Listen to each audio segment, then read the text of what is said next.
నమస్తే రమగారు. నమస్తే జయ. రమగారు మీరాది మనం నోవెల్ చెప్పుకుంటూ ఉన్నాం. హ్మ్. భలే ఇంట్రెస్టింగ్‌గా ఉంది. ఆమె డెలివరీ కోసం వచ్చింది. వచ్చింది. అరుణ ఫ్రెండ్. ఆ! హ్మ్. ఇతను ఈ సందర్భంలో పిల్లవాడిని ఎత్తుకుని మీరా హాస్పిటల్‌కెళ్ళటం చూసాడు. ఆహా! ఈ శేఖరం చూసేస్తాడు. అయితే ఆశ్చర్యపోతాడు. పిల్లాడెవరో అర్థం కాదు. ఆ బాచీని అడుగుతాడు. వాళ్ళ అక్కయ్య కొడుకని చెప్తాడు బాచి. అక్కయ్య లేదు. మీరా ఒక్కతే. ఇతనికి తండ్రి తెలుసు. కూడా లేడు. తండ్రి కూడా లేడు.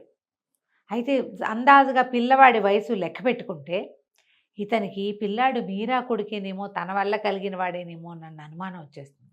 పిల్లాడిని చూస్తే ఊరికే పీకులాటగా ఉంటుంది మనసు అతనికి. చక్కగా తెల్లగా బొద్దుగా మిసమిసలాడుతూ ఉంటాడు పిల్లవాడు అందంగా. క్రమంగా అది బలపడుతుంది. అందుకే వీళ్ళు పారిపోయారు ఊళ్ళో ఇచ్చి. అయ్యో ఇంత కష్టం వచ్చింది నా వల్ల, సారీ చెప్పి ఆ పిల్లని పెళ్లి చేసుకుందామని ఉంటుంది అతనికి. ఇతను పెళ్లి చేసుకోలేదా? అతను పెళ్ళి అవ్వలేదు అప్పటికి. సంవత్సరంన్నరే కదా జరిగింది. అదేలే. ఏనర్థం జరిగింది అంతే. 2 ఏళ్ళు జరిగినాయి. ఆ! ఆ! అటు ఇటుగా 2 ఏళ్ళు అయింది. హ్మ్. చెల్లెలు పెళ్ళయింది. చెల్లెలు పురిటికొచ్చింది. ఈ అమ్మ ఇతనికి ఇంకా ఆవిడ పెళ్లి సంబంధాలు చూస్తానంటున్నారు, చేసుకోవటంలా అతను. చూస్తానంటోంది తల్లి. వాళ్ళు వీళ్ళు చెప్తున్నారు. అతనేం పెద్ద ఆసక్తిగా లేడు. ఆ జ్యోతి మొట్టమొదట ఈ అమ్మాయిని ఇరికిచ్చింది కదా మీరా. వాళ్ళు కూడా ఇతని కోసం ట్రై చేస్తున్నారు. వాళ్ళేదో సమ్ బిజినెస్ దాంట్లో ఇతను ఇన్వాల్వ్ అయ్యి ఉన్నాడు వాళ్ళతోటి. వాళ్ళకి ఎలాగైనా ఈ అబ్బాయికి ఇద్దామనే ఉంది ఆ పిల్లని. కానీ అది కుదరటం లేదు. సరే ఈ లోపల అరుణకి డెలివరీ అయ్యి పాప పుడుతుంది. పాప పుడితే ఈ పాపకి బంగారపు వస్తువులు కొంటూ పిల్లవాడికి కూడా కొంటాడు శేఖరం. ఇస్తాడు ఇది బాబు కోసం అని. అనేసరికి ఎక్కడ సంపాదించుకొచ్చావని అడుగుతుంది మా అమ్మ. ఏం చెప్పమంటావు, ఏం చేసి సంపాదించానని చెప్పమంటావు, అక్కర్లేదు నువ్వే ఉంచుకో నేను తీసుకోనంట. హ్మ్.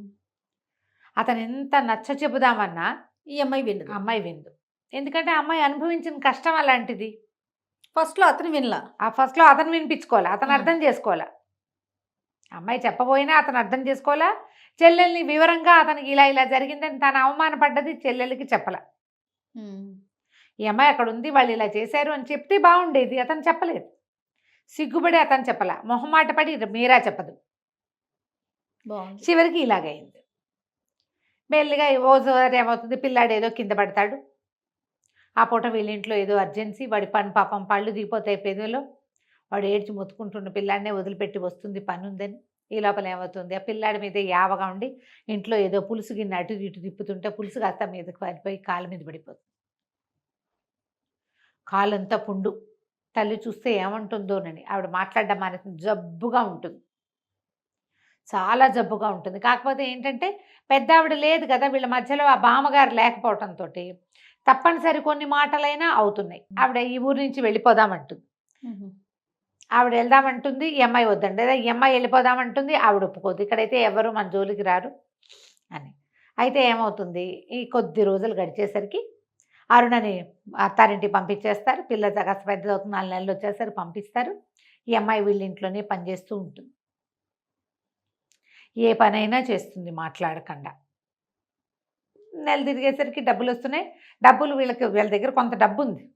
ఇది ఇంకొంచెం అదనపు ఆదాయం కింద ఉంటుంది. పిల్లవాడు పెరుగుతున్నాడు కదా. అయితే ఈ కొద్ది రోజులు గడిచేసరికి ఒకనాడు వీళ్ళ ఇంటికి ఎవరో చుట్టాలు వస్తారు. ఆ వచ్చిన వాళ్ళు ఎవరు, సరోజిని గారు, హ్మ్. జ్యోతి వాళ్ళు వస్తారు. వాళ్ళు వచ్చి అక్కడి నుంచి ఈ అమ్మాయిని చూడంగానే ఆవిడ ఆశ్చర్యపోతుంది. అదేమిటి అంత సడన్గా మాయమైపోయారు, అన్నాళ్ళు అక్కడే ఉన్నారు అంటే, మా అమ్మకు ఒంట్లో బాగుండే, బామ్మగారి బాగోలేదని వచ్చాం, ఆవిడ కాలం చేసిందని చెప్తుంది. ఆవిడ దగ్గరకు వచ్చి ఈ అమ్మాయి కొంగు ఎప్పుడు కప్పుకుని ఉంటుంది. ఆ కొంగు జరిపి చూస్తుంది, మెడలో సూత్రాలు ఉన్నాయా. ఆవిడకి ఏం డౌట్ వస్తుంది, శేఖరం వాళ్ళ ఇంట్లో ఉందంటే ఈ పిల్ల ఏమైనా వీళ్ళ కోడలేమోనని డౌట్ వస్తుంది. మెడలో ఏమీ లేవు, మెడ బోసిగా ఉంది అంటే వీళ్ళ కోడలు కాదనమాట, ఊరికే సహాయానికి ఉంచుకున్నానని ఆవిడ చెప్తుంది. ఈ పని చేయటం ఏమిటి, చదువుకున్న పిల్లవి నువ్వు, అయినా అంత సడన్గా లేచిపోయారు ఏమిటి ఊళ్ళో ఇంచి ఒకేసారి, వ్యంగ్యంగా. ఏం జరిగిందని ఆవిడ అడుగుతుంటుంది. ఏమీ లేదు మామూలుగానే వచ్చానంటు. మీ అమ్మని చూస్తాను పదా నేను అంటుంది. నేను ఇప్పుడు వెళ్ళను ఇంటికని వాళ్ళని తప్పించుకోవడానికి ట్రై చేస్తుంది. వాళ్ళు ఏం చేస్తారు, సరే కాసేపు ఊరుకున్నాక ఈ అబ్బాయి కోసం ఆమె ట్రై చేయటం మొదలు పెడతారు. శేఖర్ కోసమా? శేఖరం కోసం పెళ్ళికి ఆ జ్యోతిని కూడా తీసుకొస్తారు. ఆ అమ్మాయి వాళ్ళ చూపులు విసురుతూ ఇతనితోటి బాగా ఉండడానికి ట్రై చేస్తుంది, కొంచెం రొమాంటిక్గా మాట్లాడడానికి ప్రయత్నం చేస్తూ ఉంటుంది. తీరా అతను కాస్త ఏం చేస్తాడు, సరిగ్గా మీరా అక్కడ ఉందేమో చూసుకుని, తను నా పెళ్ళైపోయిందండి, నా కొడుకు కూడా ఉన్నాడని చెప్తాడు. తన మనసులో మాట ఆ అమ్మాయికి అర్థమయ్యేలా చేయాలనుకుంటాడు. కానీ ఏమవుతుంది, దానికి 5 నిమిషాల ముందే ఆ మీరా ఇంట్లో నుంచి బయటికెళ్ళిపోతుంది. అది వినలా మీరు వినలా. ఆ కర్టెన్ వెనకాల అమ్మాయికి ఆ చీర కదులుతుందేమో అని చూస్తూ ఉంటాడు. నాకు పెళ్ళయిందండి, కొడుకున్నాడు, ఏడనర్థం పిల్లవాడు ఉన్నాడు నాకు అని చెప్పేసరికి వాళ్ళంతా జోక్ అని నవ్వుతారు. తల్లి కూడా కేకలేస్తుంది, ఏమిట్రా అంతంత మాటలు అట్లా చెప్తావు అంటుంది. కానీ ఎవరు వినాలని అతను చెప్పాడో ఆ అమ్మాయి కాస్త విందు, ఆ పిల్ల కాస్త వెళ్ళిపోతుంది. అప్పటికే మీరా వెళ్ళిపోతుంది. పని మనిషిని అడుగుతాడు, అప్పి ఏదే మా అమ్మాయి గారు ఏదంటే, ఇందాక ఎప్పుడోనే వెళ్ళిపోయారండి, తలనొప్పిగా ఉందన్నారు, వాళ్ళ అమ్మ కూడా ఒంట్లో బాగోలేదంట, ఇంటికి వెళ్ళిపోయారండి. ఏ మాట అమ్మాయి వినాలని అతను చెప్తాడో అది జరగనే జరగదు. ఈ లోపల ఈ సరోజనమ్మ గారు ఏం చేస్తుంది, ఆవిడ ఎట్లాగో ఫ్రెండ్షిప్ బాచి వాళ్ళ ఇంటికి వెళ్ళేసరికి ఆ బాచి ఏమో వాళ్ళు తెలియకపోవడం ఏంటంటే మీరా అక్క వాళ్ళ ఇల్లు ఇక్కడేనని వాళ్ళ ఇంటికి తీసుకెళ్తాడు. తీసుకెళ్లేసరికి అక్కడ చక్కగా బుద్ధులు మూట కడుతున్నాయి ఈ 2 ఏళ్ల పిల్లవాడిని చూసేసరికి పిక్కలా కదా, ఆవిడ శుభ్రంగా ఉన్నాడు. వాడు చూసేసరికి ఆవిడ తెల్లబోతుంది, పెద్ద పెద్ద కేకలు పెట్టి, నీకు ఇంకో కూతురు ఎక్కడిది, నీకున్నది ఒక్కతే కూతురు, ఏం చేయించి కూతురుతోటి సంతానాన్ని కనిపించావని ఆవిడ అక్కడ కేకలు పెట్టేస్తుంది. ఆవిడ పెట్టిన కేకలకి చుట్టుపక్కల వాళ్ళంతా బయటకు వచ్చి చూసేస్తారు. అందరికీ తెలిసిపోతుంది ఆ పిల్లాడు మీరా కొడుకేనని. అయ్యో. ఆవిడ ఆగ మేఘాల మీద పరిగెత్తుకొచ్చేస్తుంది శాంతమ్మ గారింటికి. వచ్చి గట్టిగా అరిచి, ఈ పిల్ల మంచిది కాదు, దీన్ని మీ ఇంట్లో పెట్టుకున్నారు, ఏం చేయబోతుందో, ఎవరి కొంప ముంచేశారు వీళ్ళు, తల్లి కూతురు కలిసి, శుభ్రంగా ఉన్నాడు పిల్లాడు, అక్కయ్య కూతురు అని చెప్తోంది, అది అబద్ధం, అసలు ఆవిడ ఒక్కతే కూతురు, అక్కయ్య కొడుకు అని చెప్తోంది, అక్కయ్య కొడుకు కాదు దీని కొడుకే అనేసరికి ఆవిడ తెల్లబోతుంది. ఇదేమిటి మంచి పిల్ల అనుకున్నావు, అరుణకి క్లోజ్ ఫ్రెండ్, పిల్ల మంచిది, సంవత్సరం నుంచి మన ఇంట్లో ఉంది, అన్ని పనులు చేస్తుంది, ఏ మాట పళ్ళు మాట మాట్లాడదు, పని కూడా ఎంతో తీరుగా ఉంటుంది. ఆవిడ నిర్ఘాంతపోతుంది. ఆవిడ నానా అరుపులు అరిచి, ఒకవేళ ఈ అమ్మాయి మీద మనసు పెట్టుకుని శేఖరం ఒకవేళ పెళ్లి కాదంటున్నాడేమోనని ఆవిడకి డౌట్ వస్తుంది. లోపల ఎక్కడో ఏం కొడుతోందంటే, అతను నాకు భార్య ఏడనర్థం కొడుకున్నాడని చెప్పాడు, అది ఇదేనేమోనన్న అనుమానం కూడా ఉంది ఆవిడకి. లింక్ వీళ్ళకి చెప్పేసేసి వెళ్ళిపోయింది ఆవిడ. ఈ అమ్మాయిని తీసేసేయండి మీరు. ఈ అమ్మాయి అటు ఇటు తిరుగుతుండగానే ఈ లోపల ఏమైంది, అతను వాళ్ళని సాగనంపేసే శేఖరం బయట ఉంచునేసరికి ఒక కొత్త కారు వస్తుంది. ఆ కారులో వచ్చిన మనిషిని చూసి ఆశ్చర్యపోతాడు వీళ్ళ మేనమామ. ఆయన ఇంట్లోకి వచ్చాడు. ఎన్నాళ్లకో ఆశ్చర్యపోతుంది ఆ శాంతమ్మ గారు అన్నయ్యని చూసి, ఇంతకాలానికి వచ్చావు, ఎటా ఉన్నారు పిల్లలు, వాళ్ళు బాగున్నారా, అదే ఇదే అని అన్నయ్యని పిలుస్తుంది. ఆయన లోపలికి వచ్చి కూర్చుంటాడు. ఈ లోపల మంచినీళ్ళు అప్పి అమ్మాయి గారిని మంచినీళ్ళు తీసుకురమ్మనని కేక పెడుతుంది. మీరా అని పిలవడానికి కూడా ఆవిడకి ఇష్టం ఉండదు. ఆ అమ్మాయి కాస్త కొంగప్పుకుని మీరా లోపల నుంచి మంచినీళ్ళు పట్టుకొచ్చేస్తుంది ఆయనకి. ప్రకాశం గారు వాళ్ళ అన్నయ్య పేరు. ఆ మంచినీళ్ళు ఇస్తుంటే ఆయన ఆశ్చర్యంగా చూస్తాడు పిల్లకేసి. చూసిన మొహంలాగా ఉంది ఆయనకి. చూస్తే ఎవరు ఏమిటి అని అడుగుతాడు. అడిగేసరికల్లా సహాయంగా ఉంటుందని పెట్టుకున్నాను, మీరా మంచి పిల్ల అనుకున్నాను, ఇప్పుడే ఈ పిల్లకి ఏమిటో కొడుకున్నాడు, వివాహం కాలేదు, కొడుకున్నాడని తెలిసింది, ఏం మాట్లాడాలో తెలియటం లేదు, ఎవరిని నమ్మలేకుండా ఉన్నాను రా అన్నయ్య అన్నది. మీరానా, మీరాబాయా, ఏమ్మా నీ పేరు మీరానా అని అడుగుతాడు. అవునండి అని. మీరాబాయా అంటాడు. కాదండి మీరానే అంటుంది. మన వాళ్ళలో ఈ పేర్లు ఉండవు కదే అంటాడు చెల్లెల్ని. అవును, ఏమిటో ఇంత విచిత్రమైన విషయం తెలిసింది, ఏమన్నాలో అర్థం కావట్లేదంటే, నేను ఇంటికి వెళ్తానండి అని వెళ్ళిపోతుంది. ఆయన అమ్మాయి వెళ్ళిన వైపే చూస్తూ ఉంటాడు. మనసు లాగేస్తుంది ఆయనకి ఆ పిల్ల మీద. చూస్తూ ఉన్నాడు. సరే సాయంకాలానికి మీరు ఎక్కడుంటారు ఏమిటి అన్నట్టు అడుగుతాడు, కానీ అమ్మాయి సమాధానం చెప్పదు. సాయంత్రం ఈ అమ్మగారు రమ్మంటున్నారని కబురు చేసేసరికల్లా ఆ అమ్మాయి ఇంటికి వెళ్ళేసరికి, రాజుగారు వాళ్ళ ఇంటికి బయలుదేరుతుంది, శేఖరం వాళ్ళ ఇంటికి. ఈ ప్రకాశం గారు బాచీని సహాయం తీసుకుని వీళ్ళింటికి వస్తారు. ఈయన లోపలికి తలుపు తీసేసరికల్లా ఆవిడ ఆశ్చర్యపోతుంది. ఆవిడకి కొంచెం గుండె జబ్బు మనిషి, దడ బెంగా ఉన్నాయి, దానితోడేమో కూతురు జీవితం సర్వనాశనం అయిపోయింది, తల్లి తోడు లేరు, ఆవిడని నమ్ముకుని వస్తే మీరాబాయి అమ్మగారు పోయారు, ఈ పిల్లాన్ని ఎట్లా పెంచుతుంది, ఈ పిల్ల జీవితం అంతా ఒంటరిగా ఎట్లా బతుకుతుంది, ఆ బెంగలతో చచ్చిపోతోంది. ముందు రోజు మధ్యాహ్నం సాయంకాలమో ఈవిడ చేసిన సరోజన్ గారు చేసిన గొడవకి ఆవిడ ఇంకా కుంగిపోయి నానా ఇదిగాను ఉంటుంది అసలు కాంతమ్మ గారు. కాంతం నేను ప్రకాశాన్ని అంటాడు. ఆనంగానే ఆవిడ ఫిట్ వచ్చి పడిపోతుంది. ఆయనకి ఏం చేయాలో తెలియదు. ఈవిడికి ఆ బాచి వస్తాడు. వాడేమో అయ్యో అయ్యో అని పెద్దమ్మ ఎట్లా అయిపోయారు పిన్ని గారు అని గబగబా ఏదో స్పూన్ అవి పెట్టి ఆవిడకి మంచినీళ్ళు ఇచ్చి ఏదో చేయబోతాడు. ఏమిట్రా ఈవిడికి ప్రాబ్లం అంటే, ఏమోనండి నిన్న ఏదో గొడవ అయింది, ఆవిడెవరో చుట్టాలు ఆవిడ వచ్చారు, ఈవిడ ఇట్లా పాడైపోయారు, పాపం చాలా బెంగగా ఉన్నారు, మనుషులు చాలా మంచివాళ్ళండి వీళ్ళు అంటాడు. ఆయన వెళ్ళిపోతాడు అక్కడి నుంచి. అయితే శేఖరం బయట ఊరు వెళ్ళి తిరిగి వస్తూ ఊరి మొదట్లో వంతెన మీద కూర్చున్న మావయ్యని చూసి ఆశ్చర్యపోతాడు.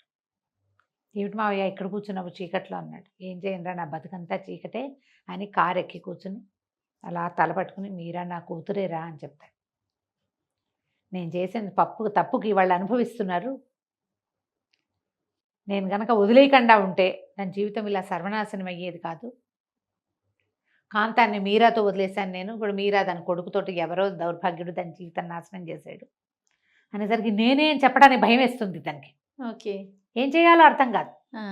ఏమిటి మావయ్య ఏం జరిగింది అంటే, నేను చదువుకునే రోజుల్లో ఒక ఇంట్లో అద్దెకు ఉండేవాడిని, వాళ్ళ పక్కింటి వాళ్ళ మేనగోడలు కాంతం, పాపం వాళ్ళ ఆస్తి ఉండేది, అమ్మాయికి పుట్టింటిది, మేనమావ పంచం చేరింది, అమ్మ నాన్న లేక వాళ్ళు చాలా బాధ పెట్టేవాళ్ళు. పెద్ద పెద్ద కళ్ళు, పెద్ద జడ, చక్కగా ఉండేది, సన్నగా బకపలచగా ఉండేది.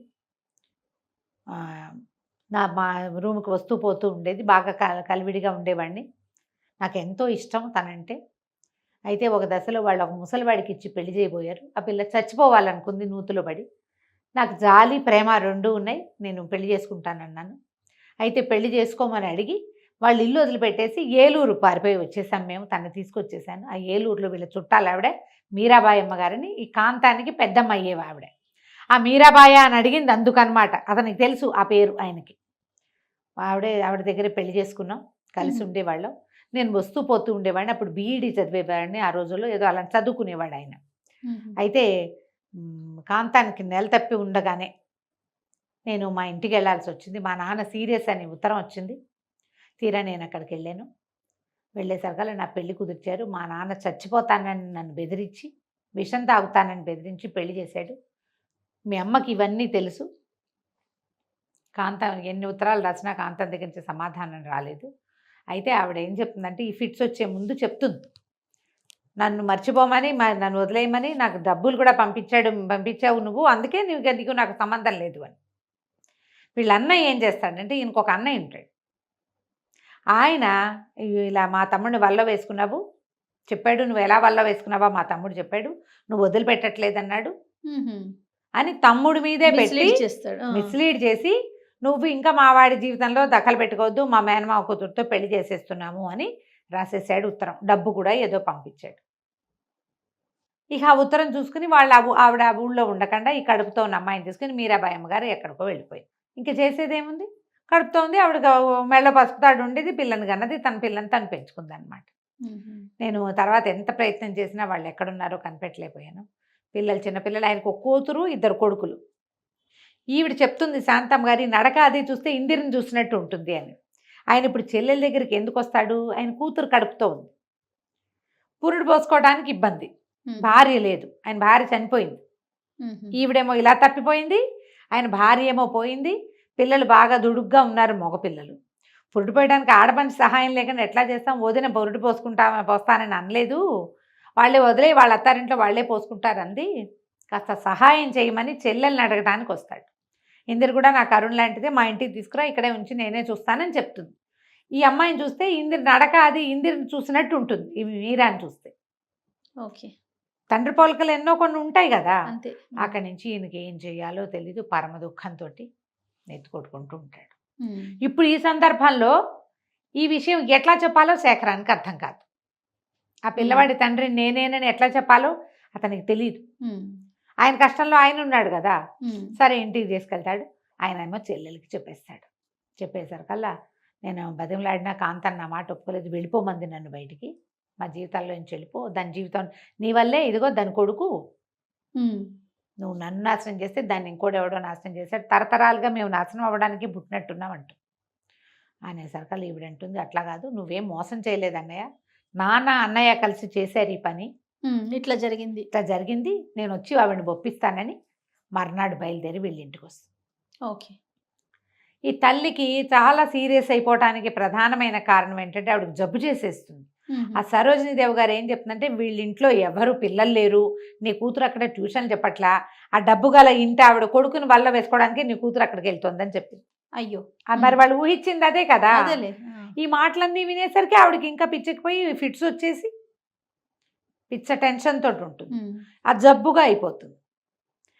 ఈవిడ శాంతమ్మ గారు అన్నయ్యని వెంబడి పెట్టుకొచ్చి ఆవిడకి బాగా నచ్చ చెప్పడానికి ప్రయత్నం చేస్తుంది. మీరా జీవితం ఒక ఘాట్లో పడుతుంది. మా అన్నయ్య దగ్గరికి వచ్చేసే, నువ్వు పెళ్లి చేసుకున్నావు కదా ఆల్రెడీ, నువ్వు వివాహితవి, ఇలా ఒంటరిగా నువ్వు ఉండాల్సిన అవసరం లేదు, డాక్టర్ దగ్గరికి వెళ్దామని బతిమలాడి బతిమలాడి బతిమలాడి బతిమలాడి మొత్తానికి ఆవిడ్ని లైన్లో పెడుతుంది. ఈవిడేమనుకుంటుందంటే ఇప్పుడు ఆవిడ భర్తతో కాపురము వాటి మీద ఆసక్తి ఏం లేదు, ఇంకా అది పోయింది చిన్నతనం. పిల్ల జీవితం పిల్ల జీవితం ఒక ఘాట్లో పడుతుందేమో, తండ్రి ఆసరా ఉంటే అది వేరే కథ కదా అంతేగా అని అనుకునేసరికి ఎప్పుడైతే ఈ సంగతి తెలిసిందో ఇతను ఏం చేస్తాడంటే అరుణ ఉత్తరం రాసిందని చెప్పి తను ఒక ఉత్తరం రాస్తాడు మీరాకి, వివరంగా లెటర్ రాసి పెడతాడు. నువ్వు ఇలా జరిగింది, నేను నిన్న అలా పొరపాటు పడ్డాను, ఒక తొందరపాటు పని, ఆ రోజు నుంచి ఈ రోజు దాకా నేను దాని మీద రిపెంట్ అవుతూనే ఉన్నా. నేను జ్యోతిని పెళ్లి చేసుకోమని వాళ్ళు అన్నా కూడా నాకు భార్య కొడుకు ఉన్నారని చెప్పాను. నాకు భార్య ఉంది, కొడుకు ఉన్నాడు, ఒప్పుకుంటే నా భార్య నా ఇంట్లో ఉంటుంది అని ఉత్తరం రాస్తాడు. అరుణ రాసింది ఉత్తరం అని చెప్పి దాంట్లోనే తను రాసిన కాగితాలు కూడా పెట్టి అమ్మాయి చేతికిస్తాడు. ఇంటికి వెళ్తుంది కానీ ఆ ఉత్తరం చదువుతుంది, అది పక్కన పడేసి పెడుతుంది. ఈరోజు శాంతమ్మ గారు ప్రకాశం గారు వీళ్ళ ఇంటికి వచ్చి మెల్లిగా వాళ్ళని లైన్లో పెడతారు. పిల్లాడికి బొమ్మలు తీసుకొస్తాడు. పిల్లవాడు మెల్లిగా తాతతో స్నేహం చేసి ఆడుకుంటూ, మూడో మంచి కనపడితే ఆడతారు కదా, ఆడుకుంటూ ఉంటారు. ఇక తన పాత్ర, తల్లి జీవితంలో తన పాత్ర లేదని అర్థమవుతుంది మీరాకి. వాళ్ళ అమ్మకి ఇప్పుడు ఎవరు ఇంపార్టెంట్, తన కోసమే చేస్తున్నా, తన కోసమే ఈ పని చేస్తోంది, తల్లి ఒప్పుకుంటోంది భర్తని. కానీ ఇంకేమిటి, ఆవిడకి అవతల బాధ్యతలు కూడా, ఆవిడకి ఒక పురుడు పోయాల్సిన సవితి కూతురు, ఇద్దరు పైకి తీసుకురావాల్సిన ఇద్దరు మగపిల్లలు ఉన్నారు అక్కడ. మరి అందులో ఒక్కసారి అడుగు పెట్టిందంటే తన చిన్నది పాత్ర, వాళ్ళ అమ్మది పెద్ద పాత్ర. ఆలోచిస్తూ అటు ఇటు తిరుగుతూ కాగితాలు తీస్తుంది. ఉత్తరం తీసేసరికల్లా ముత్యాల పోవలాగా ఉన్న దస్తూరి చూసి ఆశ్చర్యపోయి ఆ ఉత్తరం చదవటం మొదలుపెడుతుంది. చాలా సిగ్గుపడుతుంది తన ప్రవర్తనకి. అతను అవకాశం ప్రతిసారి చెప్పడానికి ట్రై చేస్తూనే ఉన్నాడు, కానీ నేను వినిపించుకోలేదు. వినిపించుకుంటే జీవితం ఇప్పుడు పాత కథల్లో ఎలా ఉంటుందంటే జయ, ఇప్పటి ఈ కాలంలో అయితే ఒక రేప్కి గురైతే వాడినే పెళ్లి చేసుకోవాలన్న నియమం ఈ రోజున లేదు. పూర్వకాలంలో ఇట్లాంటిది అత్యాచారానికి గురైన వాళ్ళని పెళ్లి చేసేవాళ్ళు. మనకు కొన్ని కథలు, అవునండి, వ్యవహారాలు జ్ఞాపకం ఉన్నాయి కదా. ఈ రోజుల్లో ఉన్న మైండ్ సెట్కి ఇది సెట్ అవ్వదేమో, కానీ ఇదివరకు రోజుల్లో అలానే ఉండేది. ఈ సంతానం అతని సంతానంగా చెలామణి అవుతుంది, ఇది కుదురుతుంది కదా. ఈ ఉత్తరం చూసేసరికల్లా అమ్మాయికి చాలా దుఃఖం వస్తుంది. నేను ఒప్పుకుని ఉండుంటే ఎలా ఉండేది జీవితం, ఇంత ఇబ్బంది ఉండేది కాదు. కానీ ఇప్పుడు అతని దగ్గరికి వెళ్ళడానికి సిగ్గుగానే ఉంది, ఏం చేయాలో తెలియదు. వాళ్ళ ఇంట్లోనే ఇన్ని రోజులు ఉండి వాళ్ళకి చెప్పలేదు, అవన్నీ సిగ్గుపడవలసిన వ్యవహారాలే కదా. సరే మెల్లిగా తల్లి సాయంత్రం రండి, ఇవాళ మంచి రోజు, గృహప్రవేశం చేద్దురు కానీ అని చెప్పి ఆవిడ శాంతమ్మ గారు పిలుస్తుంది. అన్నయ్యకి వదినకి హారతి ఇచ్చి లోపల తీసుకెళ్తుంది. మీరాని కొడుకుని లోపల తీసుకెళ్తుంది. పిల్లాడు ఇతను ఏదో చాక్లెట్ సోఫాలో కూర్చుంటాడు, చాక్లెట్ ఏదో పట్టుకొస్తే వాడు మెల్లిగా నేను దగ్గరికి చేరతాడు, శేఖరం దగ్గరికి. పిల్లవాడు ఆయనతో ఆడుకుంటుంటాడు, తాతతో 2-3 సార్లుగా చూస్తున్నాడు కదా రోజు వాళ్ళ ఇంటికి రావడంతో. ఇతని దగ్గరికి పెద్దగా రాడు, నిదానంగా రావడం మొదలు పెడతాడు. ఇక శేఖరం ఏమనుకుంటాడంటే ఉత్తరం చదివినా మీరా తనని యాక్సెప్ట్ చేయదు, ఇక తను ఇక్కడ ఉండనిద్దాం, ఇంక ఈ ఇల్లు వదిలిపెట్టేసేయాలి మనం, తనకైనా కంఫర్ట్ ఉంటుంది, పిల్లాడు హాయిగా పెరుగుతాడు కదా వాళ్ళు ఇక్కడ ఉంటే. వాళ్ళు ఉన్ననాళ్ళు ఇందులో వచ్చి పురుడు పోసుకొని అంతకాలం ఉంటుంది, ఇంకా నేను ఇక వదిలేసేద్దాం, మీరా నేను చూసుకుంటానని చెప్తుంది ఆవిడ వాళ్ళ అమ్మకి. మీరు బెంగపెట్టుకోవద్దు, మీరా నాతో ఉంటుంది, పిల్లాడు నా దగ్గర పెరుగుతాడు, నేను పెంచుకుంటాను వీడిని. తనకు మానవుడేనని ఆవిడకి తెలియదు కదా. సరే చాలాసేపటికి అతను లోపలికి వచ్చేసరికల్లా గబుక్కొని దగ్గరకు వచ్చి కౌగిలించుకుంటాను. నన్ను క్షమించండి, నేను మిమ్మల్ని అర్థం చేసుకోలేకపోయాను. ఇప్పుడు అమ్మాయి రెడీగా ఉంది దీనికి, అమ్మాయి రెడీగానే ఉంది, అతను రెడీగానే ఉన్నాడు. బయట వాళ్ళకి వీళ్ళు తను ఏం చెప్పాడు అనేది ఏమీ చెప్పరు. ఆ అమ్మాయి అతన్ని చేరుకోవటం మాత్రమే చూపిస్తారు కథలో లాస్ట్ ఘట్టం అదే. నన్ను క్షమించు, నేను ఉత్తరం ఇప్పుడే చదివాను, నువ్వు 3-4 రోజుల నుంచి నువ్వు రాలేదు కదా, నీకు నచ్చలేదు అనుకున్నాను నా ప్రపోజల్ అంటే. కాదు, నేను ఇప్పుడే ఉత్తరం చదివాను, ఇవాళే చదివాను అని చెప్తుంది. చెప్పి మెల్లిగా భర్తను చేరుకుని ఉండిపోతుంది అతనితోటి. తర్వాత వీళ్ళు ఎలా చెప్పుకున్నారు, మళ్ళీ పెళ్లి చేసుకున్నారా, అవన్నీ మన మైండ్స్కి వదిలిపెట్టేస్తారు. మీరా బాగుంది కదా కథ, మళ్ళీ ట్విస్టులు ట్విస్ట్. ప్లస్ ఇదేదో ఒక స్టోరీ లాగా అనిపించట్లేదు, నిజమైన ఘటన అట్లా అనిపిస్తుంది. అలాగే కనపడుతుంది. బాగుంది, బాగా రాస్తారు. ఎవరికైనా దొరికితే చదవండి. ఒక్క రవ్వ స్లోగానే నడుస్తుంది, కథనం స్లోగా ఉంటుంది, కానీ తాపీగా మన లైఫ్లో రోజువారీ జరిగే ఘటనలు చూపిస్తున్నట్టుగానే చక్కగా కనిపిస్తుంది. తాపీగా చదువుకోవాలి. బాగుంది రమ్మగారు. నమస్తే. నమస్తే. సుమన్ టీవీలో మీ పర్సనల్ అండ్ బిజినెస్ ప్రమోషన్స్ కోసం కింది నెంబర్కి కాంటాక్ట్ చేయండి.